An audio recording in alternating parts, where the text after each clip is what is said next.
Hello, it's Sarah from Hardcover Hearts, and I'm here today with our week 5 check-in for The Goldfinch by Donna Tartt. Juan of Just Juan Reader and I are co-hosting this read-along in anticipation of the movie that comes out in just a few weeks. So we wanted to join up with others and see if other people wanted to read along with us. So we're in week 5 of the read along. I've done check-ins. Juan and I both have done check-ins at each segment. So if you're interested in hearing our thoughts or sharing ideas, please do so in either of our videos, and or both would work also. So allow me to say, if you want to read this and if you don't want things spoiled, this is not the video to watch. We are doing a deep dive and so many details will be spoiled. So please keep that in mind as you think about watching the video or not. We'll keep this up, and I'm keeping a playlist of all of our check-ins, and so you could go at any time and look at it then. And please, if you read this later on, please come back and comment. We would love to hear. So let's get to it. I really wanted to say it's been very fortuitous how each of our check-ins have ended at a key pivotal moment in the book. You might even say it's fated. So I say that because this is a really big theme in this section of the book. So let's get right into it. Where we left off was the reuniting of Boris and Theo. They had this chance encounter in the Lower East Side near Tompkins Square Park, and went to a bar and we're drinking and reminiscing, and Theo wants to show something to Boris. Boris was very, very reticent, very wary, wanted to know details. Where are they going? Why are they going? In general, very unlike our Boris, who likes to jump in on anything. They go to Hobie's, so they open the door, and just as Hobie is leaving with Mrs. DeVries, and they're going to some event or some such, and the introduction is made, and it's very, very clear who this person is and the importance that he's had in Theo's life. Hobie really wants to talk to him more and really wants to meet him, but Mrs. DeVries is having none of it. She's sitting very passively, unimpressed. But then all of a sudden Popper comes running, and Popper is the dog that they took care of together. It was Sandra's dog, and Popper is absolutely beyond himself being reunited with Boris. So the two groups split, and Theo and Boris take Popper with them, and they decide they're going to do a night on the town. This is a celebration. So they go to some seedy nightclub with their driver, who miraculously speaks English now. Whereas the entire ride to Hobie's place, it didn't look like he spoke any English at all. So that's interesting. And they go to this obviously very, very mobbed up, very underground, seedy, flashy nightclub. And Theo talks about, it's mentioned that Theo's disoriented, but he's not really as uneasy and or threatened as he should be, given the proximity to all of the mobsters, all of the Russian mob. It's very clear from the way the descriptions are made that this is not the wisest place to be.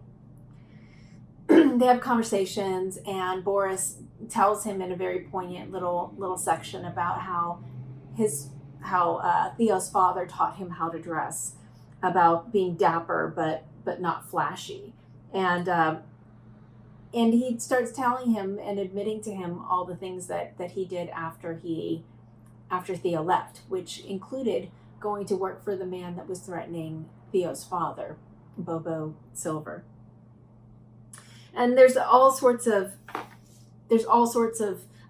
things that they talk about back and forth and kind of sharing. I think, and at one point, Theo admits that he studied Russian, took Russian studies, and even wrote the term paper on the idiot, chapter name, And when he was doing that, he heard Boris's voice throughout in pronouncing all of these words. And so it was a means of staying close to him. So very interesting that it's another example of Theo using art as a means to connect with someone that he loves.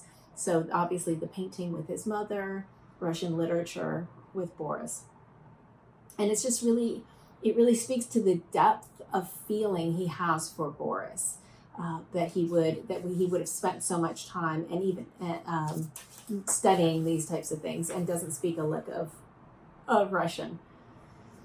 And then Boris starts apologizing for what he did, to which Theo just kind of says, "Oh, it's fine," but never really asks, "Well, what are you talking about? Like, what thing do you think you're apologizing for?" And so I'd like to ask you all, what do you think that Theo thought in that moment? I'm really curious. I have some ideas, but I'd love to open it up and get your thoughts. So please leave the comments below. The pacing in this section is remarkable. There's so much tension. They're in a seedy bar. They're in a quieter bar, and there's like this competing things that are drawing Theo's attention. There's something going on behind the bar, in a room behind the bar that the waitress just keeps going into, and these touches that kind of pull your attention to other places heightens the anxiety of what's being told, which is basically that biggest spoiler of the book. Boris stole the painting while they were in Vegas. So Theo had taken the painting and for safekeeping had kept it in his locker at school for a little while. Boris one day was trying to steal some money for lunch from Theo, found the painting and thought it would be hilarious to take it. So he went and he wrapped up one of his workbooks in the exact same way that Theo had, and in essence stole the painting from him that day. So the day that he was going to leave, and Boris kept trying to keep him there, Boris was going to try to give it back to him. And then he blames Theo for leaving. Like, well, you could have had it, but you had to leave so quickly. And what he's been using it for is collateral in criminal dealings. So he would front that instead of the money, get whatever merchandise, whatever thing he was trying to get, drugs, women, merchandise, go sell that, make a huge profit, and then buy the painting back. And he's been doing that over and over and over again. So in other words, he wouldn't have been able to get into this type of business because he never had the funds. But having the painting gave him that access. And so we see all of the things that are now reflected back to Theo from Boris's conversation with him. So the fact that he was a blackout drunk, that he was incredibly suicidal, more than he admitted, and Boris saved him over and over and over again. And now so another question. Is this convenient conversation that Boris is throwing in here about how he was his savior all of those times? Or do you believe it? So I'd love to know your thoughts on that. Theo is absolutely disgusted. He's shocked. He part of him doesn't believe it's true. He doesn't know what to say. He's hurt, and so he leaves. He goes immediately to the locker, retrieves the package that's been wrapped up for all of these years.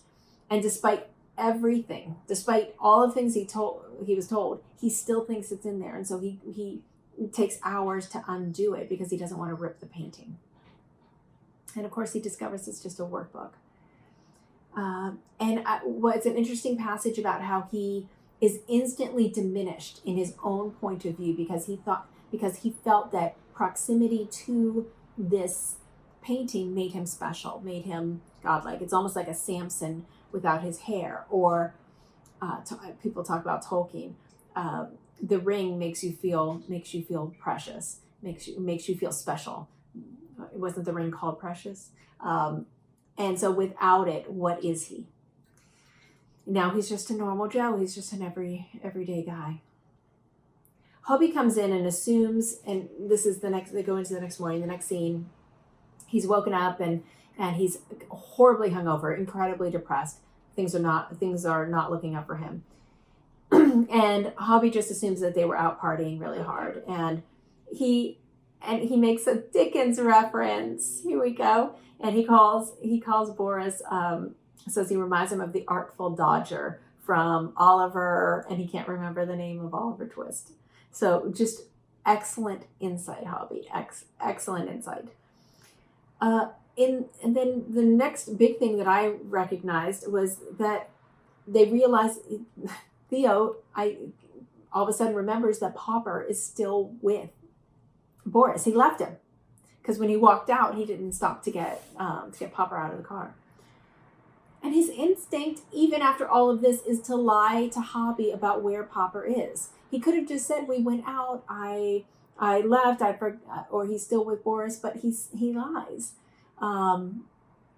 Just his instinct, it's so ingrained in him to lie his way out of things. And so I was very disappointed with him at that point. Boris ends up coming back and bringing back Popper, and they have a heart-to-heart.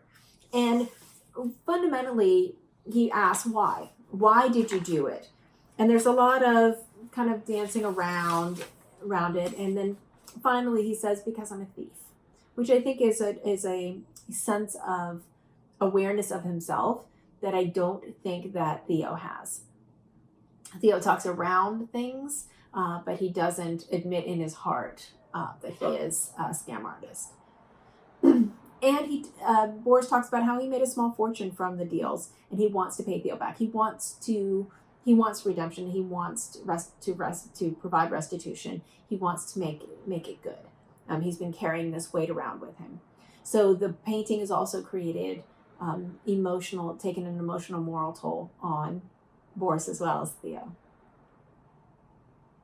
Next scene has him going to the barber's for a dinner, going to pick up Kitsy for a dinner that they have. They're in the midst of all of this engagement planning, all of these activities that they have to do, and she's late. And there's some strange interaction between Platt and Mrs. Barber, and they're just kind of talking and all this and kind of talking around it. And so it's a very strange setup.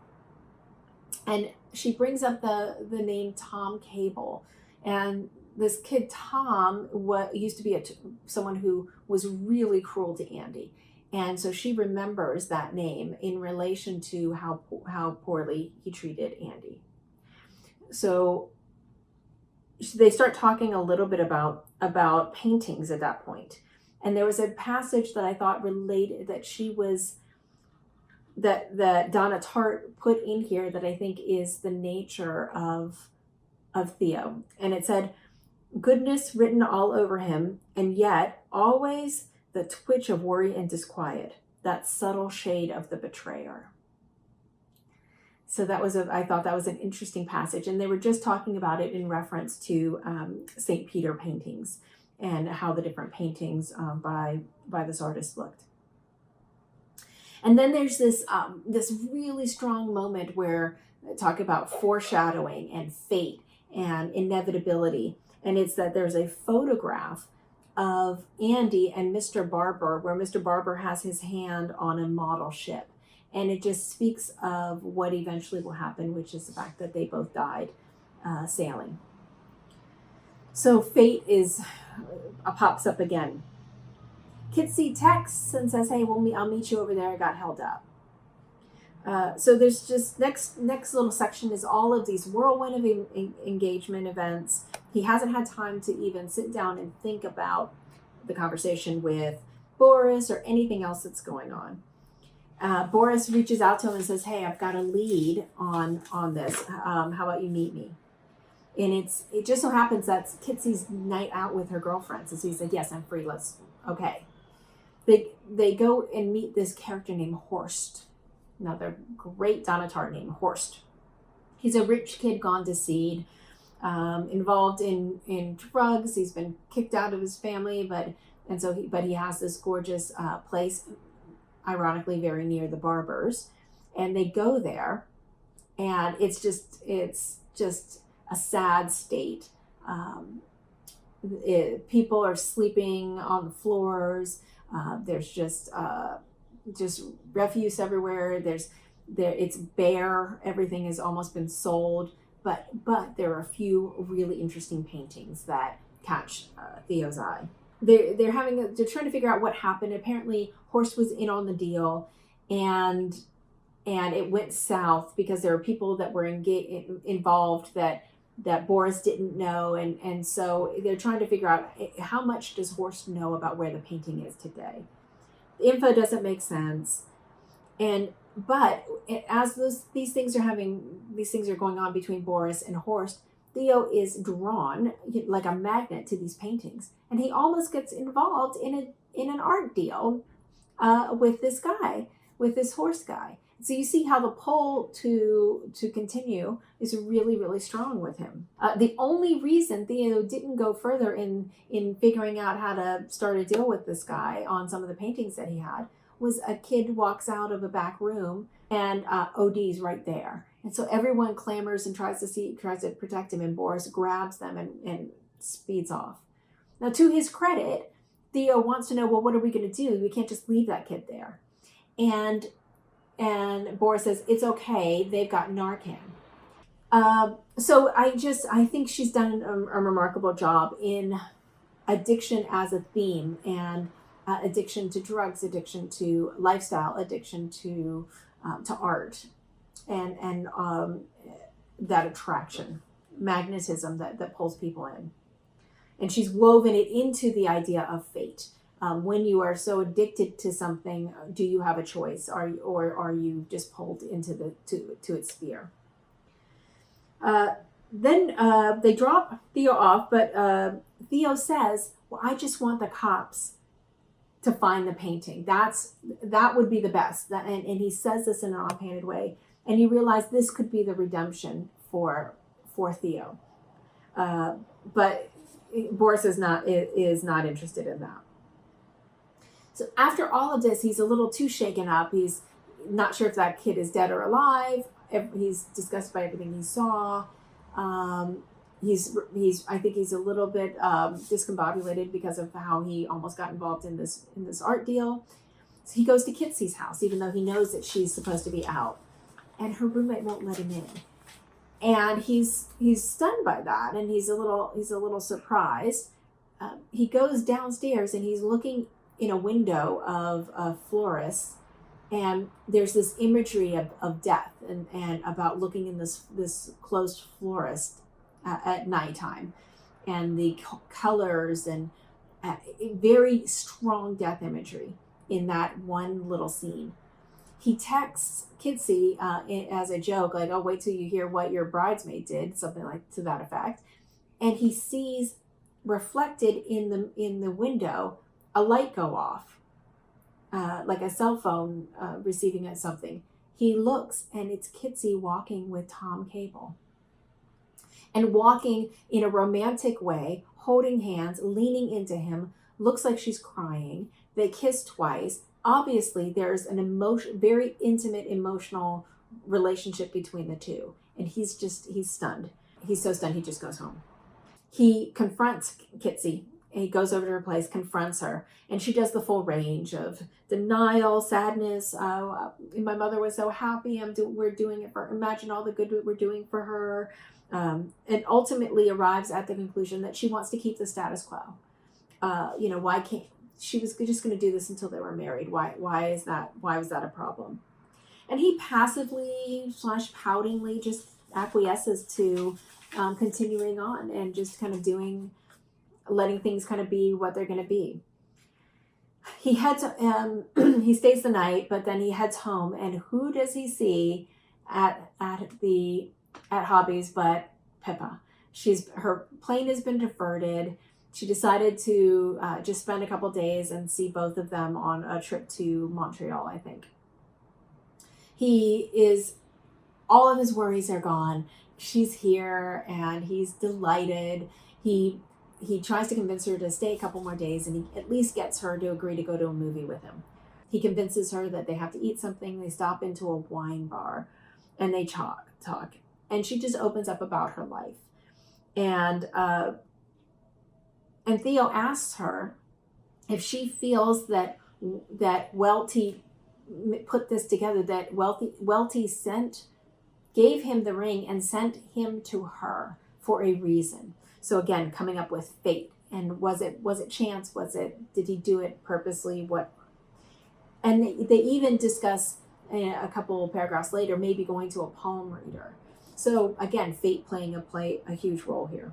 They go back to the house and immediately they return to their rooms, and no further progress in his goals to romance and seduce her away from Everett. Next scene is an engagement party. It's the big party. Another fantastic name, Anne de Larmesine.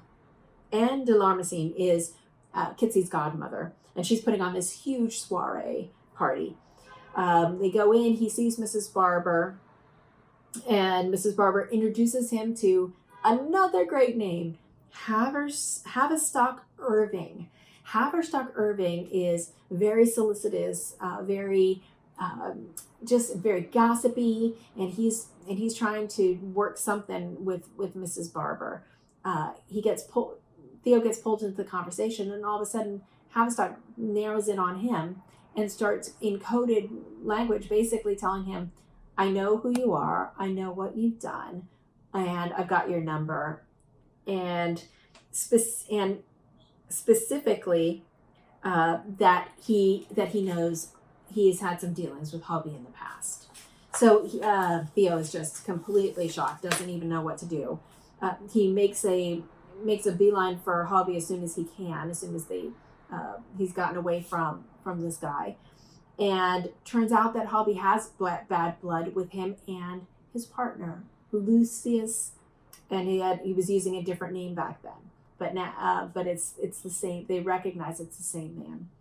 And Hobby actually turned him into the cops in the past for stealing and ripping off widows.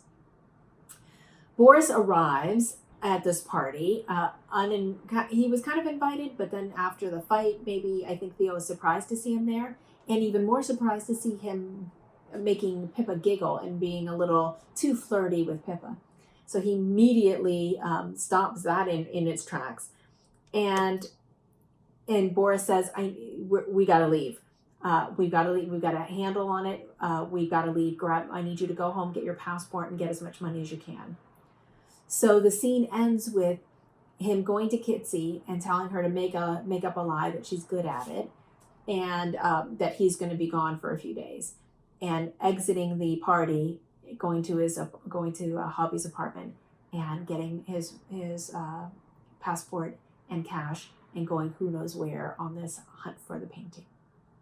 So it was a very packed section of the book. Fate appears a lot of times. The idea of addiction and compulsion and the pull and the lure of the things that we want also appears. And so yeah, I would love your thoughts. Please let me know in the comments below, and I look forward to our last check-in next week. Thanks. See you later.